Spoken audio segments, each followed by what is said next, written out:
You know, man, I'm getting about up to here with found footage anthology films, as in the people who make these know what you're doing or don't make them. Before I start going on a rant, this is a request from Guillermo. Thank you so much, very generous guy. For those interested in requesting pretty much any type of videos, feel free to send them either directly to my PayPal or join my Patreon. Both links are down below in the info box. Commentary, ranking, topic, reaction, news, pretty much anything, review. This is for a found footage anthology film called 3:15. Now, why is it called 3:15 a.m.? Because apparently that's the time of the devil or something that I don't know. I guess a lot of the movie, a lot of the little stories, there's a point where 3:15 comes into place.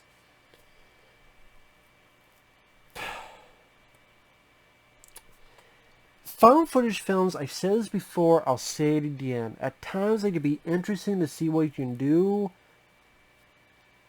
but 80% of them suck, but the 20% of them that work can be very interesting to me.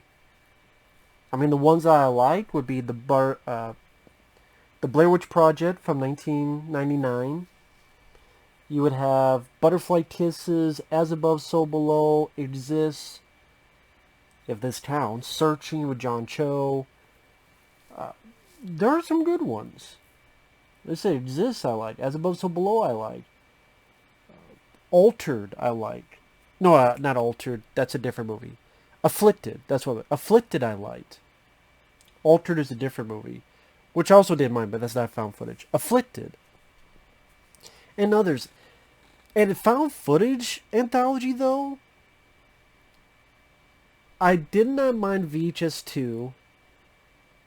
In VHS 3 and VHS 4, which just came out, there's one segment I liked, but those because they had a bit of a budget and like as in fun, entertainment value with skateboarders fighting zombies, or at VHS 4, SVHS, whatever that was called, trying to do like a Doom cybernetic type of motif with the Doom video game. But when you're dirt cheap and you can't afford that, doing an anthology is terrible. The first VHS, I call it very horrible shit. There's one called the Dark Tapes. I'd rather watch The Dark of My Ass. Wide open with a fucking... This movie, I would say maybe even worse than those two. I might have to say that. I don't know. I don't know, because there's one segment that I wish... Maybe I won't say that because there's one segment I thought was interesting. And there's about six of them. One is his wraparound, which I don't know why this was a wraparound. I guess I don't even know how the wraparound works, because a wraparound usually is, and my nose was not itching when I started this, so apparently even I'm allergic to this bullshit. I wish this was cocaine on my finger. Smell my finger. Oh, it smells like cocaine. Call me fucking Scarface. I'm Tony Santana. Should do the review of Tony Santana. These putos. These puto gringos making these fucking movies, man. Time for Tony Santana to return. To look at these cockroaches and go, why the fuck do you do this, man? Tony Santana wonders, why the fuck do you do these fucking movies where you have these itty bitty little toys that like go for like 10 minutes, man. And so there's no fucking characters, man. There's no story, man. How do you have story in 10 minutes of characters? These pinches are just a bunch of fucking putos that get out the way out of the sandbag. The footage number one, you just get the fucking women, these fucking women who's a fucking beach, And she just go around the fucking woods, beaching. As if she's the Blair Beach Project, man. And she sees some organs from the trees. And goes, hey, I need to scream. Scream, what's going on? And some fucking crazy beach with titties out in a fucking mask come out to want to have the hanky-panky with her. As she goes off to the fucking cockroach woods to find a bus to catch.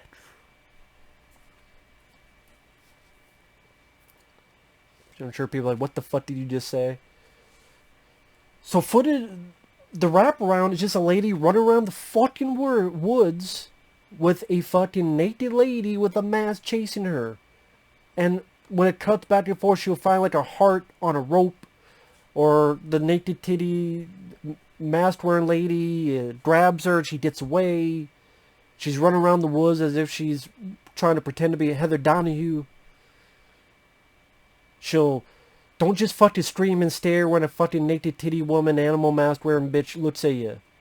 Get the fuck out of Dodge. The other stories, these stories are not much of actual story. Number 2, a lady goes to Paris to see her parents. For some reason, she's on the filming frenzy. Each night, there's footsteps coming from the attic. There's a point where the mom talks about, oh yeah, your dad was dealing with gambling and a dead relative came back. And how does our lead character react? Oh, okay. Yeah, you know, I think it's a bit strange. Like, oh, okay, yeah, you take care of it. I'm going to get the fuck out of here. I'm going to go back home. Or, you know what? Yeah, hey, Dad, let me talk to you. What's this bullshit? I know she told me not to ask you, but who the hell is in the attic? Or the second night it happens, you know what you do? When you're, you know, up there, you go wake up your mom, you wake up your dad, you go, what the fuck is that? Who the fuck is that? Or I'm getting the fuck out of here, or I'm gonna call a fucking cop, or I'm gonna get a fucking gun, I'm gonna shoot some bitch. No, doesn't act like anybody with a brain. Just wake your parents up and go, what the fuck is that? And why does she never go up the attic in the daytime? She always waits till night. In the daytime, go up in the fucking attic, and they ask, why does I hear fucking footsteps? Who the fuck is it? Tell me up front. You say this is dead relative shit? You don't think there's a fucking problem? Maybe we should talk about it? Have a family meeting? No. Once again, around, I guess, 3:15 or so in the morning, goes up. Her dad's just staring. Her mom's on the floor. She turns around, some stupid looking fucking thing attacks the lead, kills her. I don't know what happened to anybody else. And that's the story. Wow, that was such a great fucking story that I'm glad that, like, a waste of fucking time. What kind of, it's not even a story.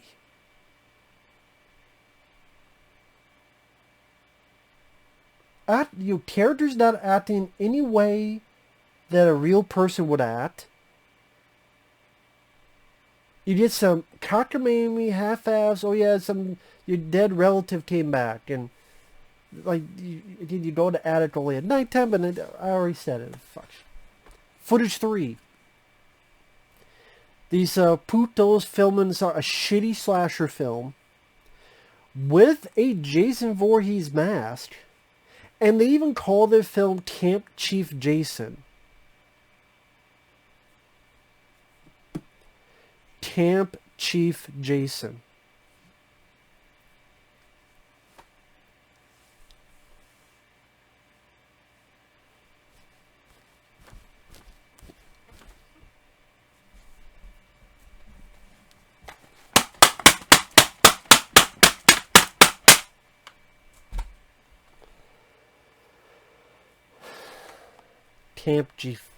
Camp Chief Jason, man. Really? Really? So they're out filming in the woods. Oh, but this is a French anthology horror film. I guess that's his big claim to fame. It is the first French anthology film. Or, I mean, the first French found footage anthology film. As if those are high marks to get. The first French found footage anthology film. I hope it's the last. I really fucking do. So a bunch of idiots film in the fucking woods. I guess they love Logan Paul because they film a dead body and they're like, yeah, let's use this dead body for our film, like Logan Paul's dumbass did. And when they get back, apparently one of the doofuses took a fucking ring from the dead body. Then he starts acting like he's fucking Gollum from Lord of the Rings. My precious, my precious. And then, as he's in the corner, I'm like, is he going ready to jack off? Some shitty looking demon with some teeth kills one person, really fucking horrible CGI blood. Then the last guy like wanders around, looks in a fucking mirror, turns, and there's the teeth, and kills the guy. That's another thing. You have like 6 stories, they all end the same. No, that's not true. That's one of the things that made one story interesting. But there's really not what variety in terms of endings or in terms of what any amount of type of story, message, whatever the fuck you want to do.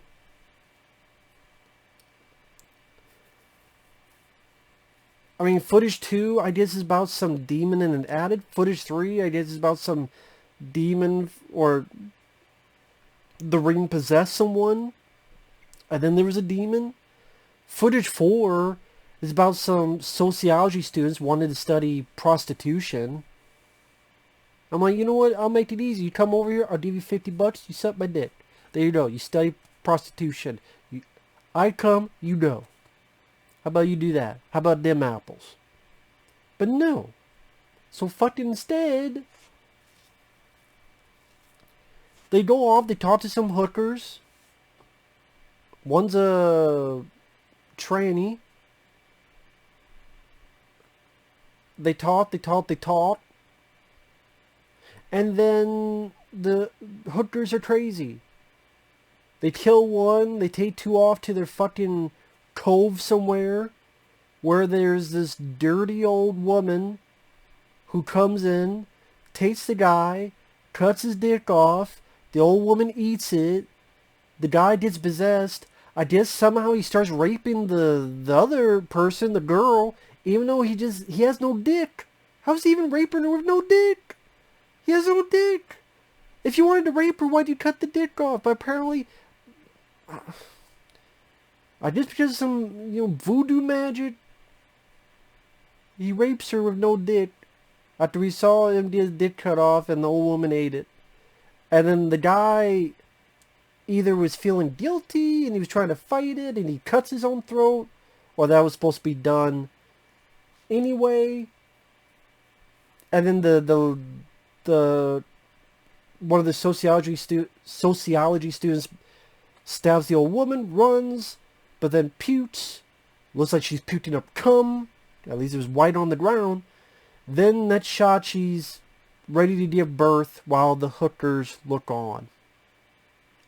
I don't have to say a fucking thing. Just me describing it makes me feel dumber. Saying it out loud.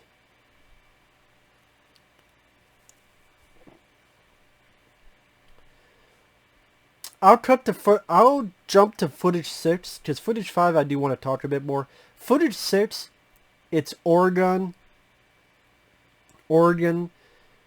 2 hikers are looking for Bigfoot, and instead they get chased by a bear. And it's a very shitty looking bad CGI bear. And then they think they made it out, and they're in a tent, the bear attacks them, kills them, the end. You know what? I'll just go watch Grizzly Man, the documentary, to get, if I want to see that. Well, we don't see that, but I mean, if you've seen Grizzly Man, you know what I mean. And then the wraparound story ends with the lady going through the woods. She gets caught. She's ready to get stabbed. Boom. End of movie. So the wraparound was fucking useless. Just a woman running around yelling when she's not supposed to be yelling, screaming when she's not supposed to be screaming, staring when she's not supposed to be fucking staring. Now, footage 5, that I did not mind because at least there was a fucking story being told. Where if this was stretched out a bit more, it could be pretty decent one. Like the other ones, is low budget, very low budget, but the setup is interesting. Where you have this guy, again, it's a French. Everyone's speaking French. There were subtitles though. He's trying to bring his wife back to life. He's trying to bring back the soul of his wife. And I forget where he's at, but it's very dark and claustrophobic. Like a crypt or like these very narrow tunnels. So it's hard to see anything, but at the same time, it brought a brooding, enclosed atmosphere to it.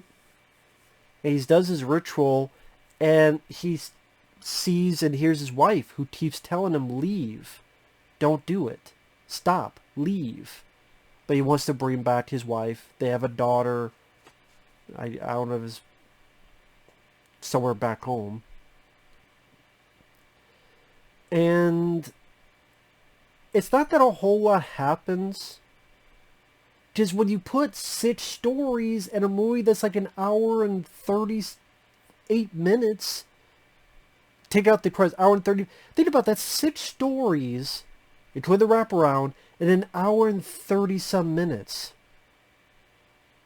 That's not a lot to really have a story stretch out to any amount of natural progression. Yes, there's exception to the rules if you do it fairly well, but you can't overstuff these anthologies with stories. Now, granted, when I say there's exceptions, the ABCs of Death, in particular the second one, you know, that's A, B, C, D, E, F, G, all that. And you're not really looking at them as stories, but as, I don't know how to put it, almost like experimentations. But that's an exception, because even some bits of the first ABCs of Death and the second one as well, it's like a way to, okay, you got this amount of time, showcase your talent. If they tried to do that with this, they had nothing to work with in terms of money. And most of these stories just sucked, or littered with bad CGI, or bad CGI blood, or crappy looking monsters, and they were in over their head. But this story, there were no monsters. It was him chasing his wife through this maze of a hallway, these tunnels. How it kind of plays with distance, because at one point he like gets thrown back. He's in the desert. He's like, what the hell? And he goes back. There's like another, like a portal to where this needs to be. And spoiler alert, spoilers.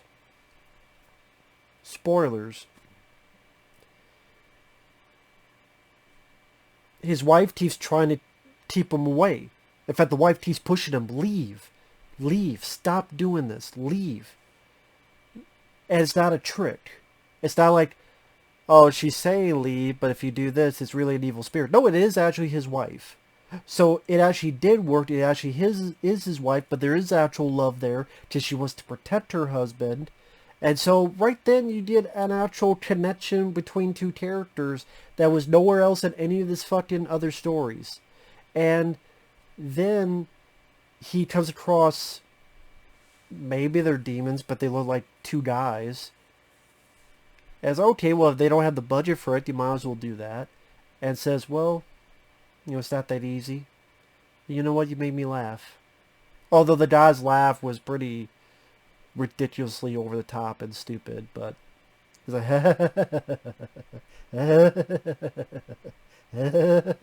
I'm like, you're 2 sections away from being Woody fucking Woodpecker, dude. You change it. But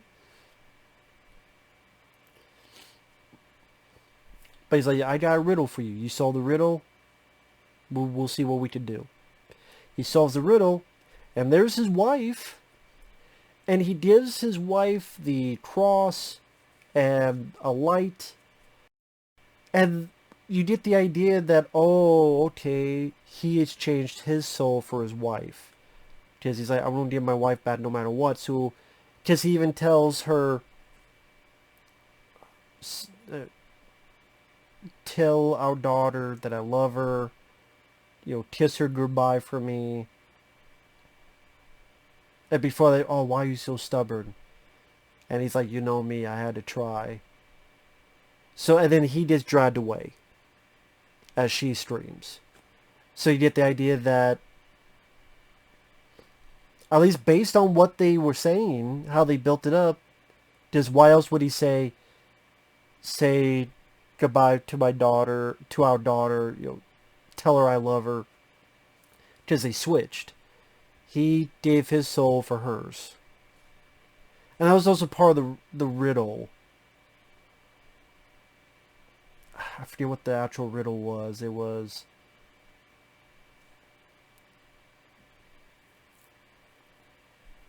what comes in goes out, but it's the same.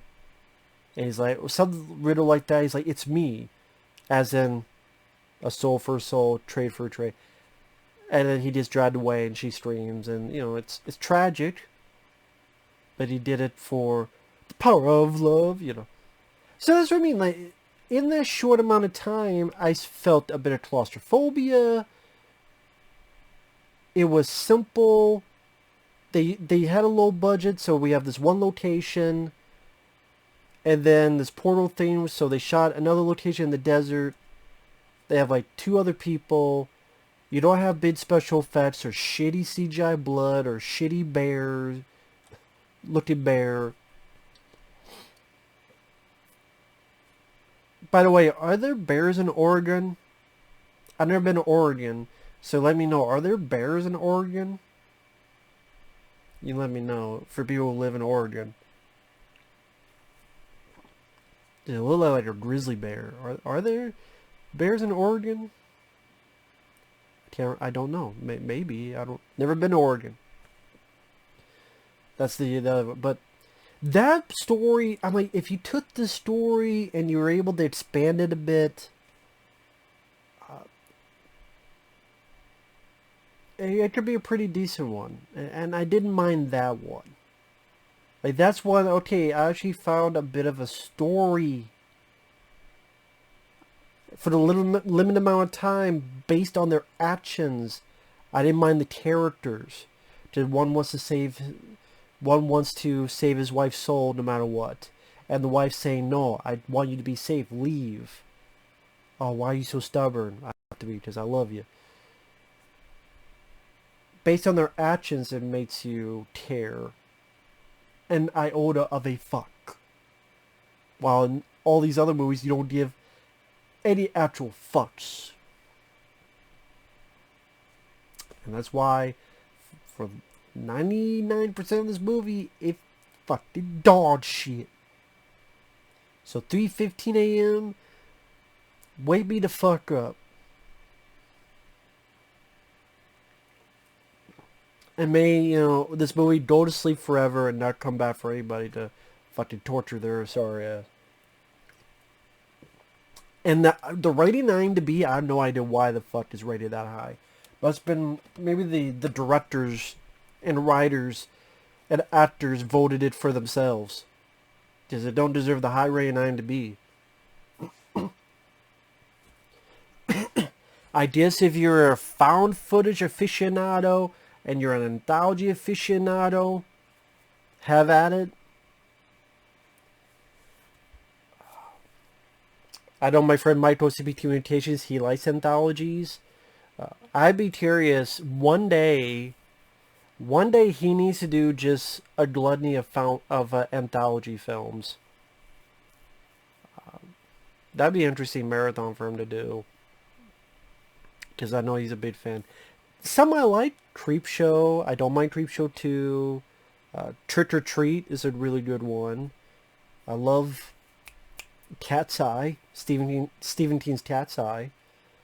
And then there's interesting ones like ABCs of Death. 1 and 2 are interesting for what they are. VHS 2 I like. And then there's some fucking awful ones. Like Holidays. VHS. Creepshow 3 is one of the worst. The Dark Tape's one of the worst. That fucking one that Glenn Danzig did. I forgot what the fuck it was. Veronica? I think it was called Veronica. That might be... It's that or Creepshow 3 is the worst anthology.